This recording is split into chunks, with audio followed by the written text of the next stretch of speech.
6번 행정절차법에 대한 설명으로 옳지 않은 것은 1번 처분 기준을 공표하는 것이 해당 처분의 성질상 현저히 곤란하거나 공공의 안전 또는 복리를 현저히 해치는 것으로 인정될 만한 상당한 이유가 있는 경우에는 처분 기준을 공표하지 아니할 수 있다. 자, 이거 처음 보는 선지지만 맞겠죠? 이런 거를 틀렸다고 하면 안 됩니다. 당연한 얘기하고 있는 거예요. 처분 기준을 공표하는 것이 현저히 곤란하거나 공공의 안전 복리를 현저히 해치는 것으로 인정되면 당연히 처분 기준을 공표하지 아니할 수 있겠죠.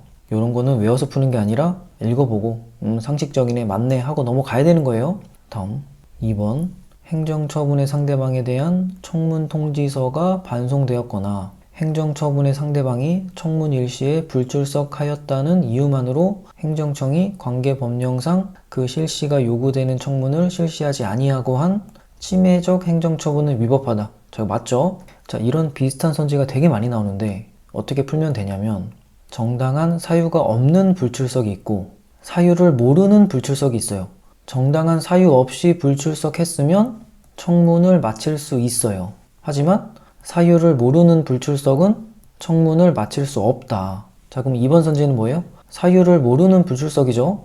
행정처분의 상대방이 청문 일시에 불출석하였다는 이유만으로 행정청이 관계법령상 그 실시가 요구되는 청문을 실시하지 아니하고 한 침해적 행정처분은 위법한 거죠. 사유를 모르는 불출석이기 때문에 청문을 마칠 수 없는데 청문을 실시하지 않고 마쳐버렸죠? 그러면 그 행정처분은 위법한 게 맞는 거죠.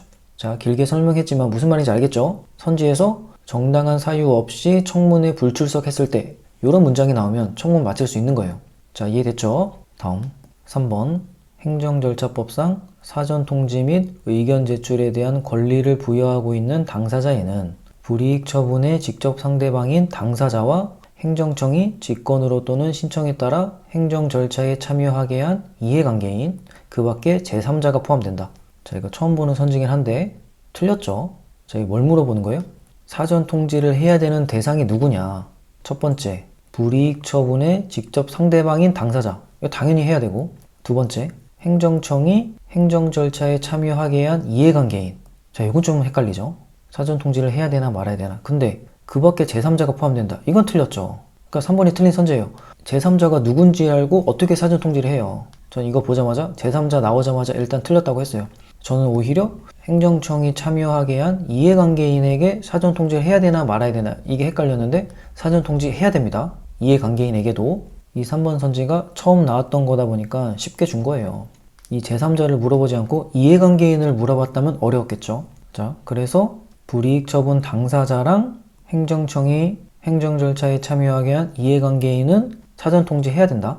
그러니까 행정 절차에 참여하는 사람들한테만 사전 통지하면 되는 거죠. 요거는 나왔으니까 이제 확실하게 외웁시다. 그래서 3번이 틀렸고 답은 3번이죠. 그리고 이 제3자랑 이해관계인이랑 뭐가 다르냐면 행정청이 행정 절차에 참여하게 한 제3자가 이해관계인이 되는 거예요. 그러니까 이해관계인도 결국은 제3자인 거다. 제3자 중에서 행정청이 행정 절차에 참여하게 한 사람을 이해관계인이라고 부르는 거예요. 그렇다. 다음 4번 행정청이 처분을 하면서 당사자가 그 근거를 알 수 있을 정도로 이유를 제시한 경우에는 처분의 근거와 이유를 구체적으로 명시하지 않았더라도 그로 말미암아 그 처분이 위법하다고 볼 수는 없다. 맞죠? 이런 비슷한 선지 계속 나오죠? 이런 것도 적어놓고 외우는 게 아니라 상식적으로 맞네 이렇게 읽고 넘어가는 거예요. 처분을 하면서 당사자가 그 근거를 알 수 있을 정도로 이유를 제시했으면 처분의 근거와 이유를 구체적으로 명시하지 않았더라도 그 처분이 위법하다고 볼 수는 없는 거예요. 맞다. 다음 문제. 자, 해설하겠습니다. 옳지 않은 것은 처분 기준을 공표하는 것이 현저히 곤란하거나 공공안전을 현저히 해치면 처분 기준을 공표하지 않을 수 있다. 상식적이죠. 다음 2번 정당한 사유 없이 청문을 불출석하면 청문 마칠 수 있다. 하지만 사유를 모르는 청문 불출석은 청문 마칠 수 없다. 제가 이렇게 정리한 거예요. 이런 비슷한 선지가 되게 많거든요. 자, 행정처분의 상대방에 대한 청문 통지서가 반송되었거나 행정처분의 상대방이 청문 일시에 불출석하였다는 이유만으로, 그러니까 청문 불출석의 사유를 모르는 거죠 지금? 그러면 행정청이 관계법령상 그 실시가 요구되는 청문을 실시하지 아니하고 한 침해적 행정처분은 위법하다. 맞죠? 청문 마칠 수 없는데 마쳐버렸죠? 자, 그러면 한 가지 더. 청문을 거치지 않은 경우는 위법하긴 한데 취소 사유의 하자다. 무효 사유의 하자는 아니다. 다음 3번. 사전 통지를 해야 되는 당사자 등에는 누구누구가 있냐? 당연히 불이익 처분의 당사자한테는 사전 통지해야죠. 그리고 행정청이 행정 절차에 참여하게 한 이해관계인한테도 사전 통지해야 된다. 사실 이게 어려운 거예요. 이게 헷갈릴 수 있는 거고. 제3자한테는 당연히 사전 통지 안 해도 되죠. 이 제3자가 누군지 행정청이 어떻게 합니까? 그러니까 결론을 내리면 행정 절차에 참여하는 사람만 사전 통지하면 된다. 이렇게 이해하면 되겠죠.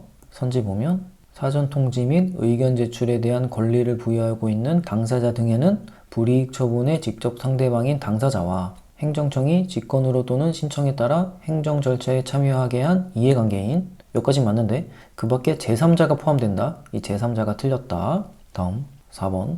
처분 당시에 당사자가 처분 이유를 충분히 알 수 있었고 행정구제 절차로 나아가는데 지장이 없었다면 처분서에 처분 이유가 명시되어 있지 않더라도 위법하지 않다. 이런 문제 봤었죠?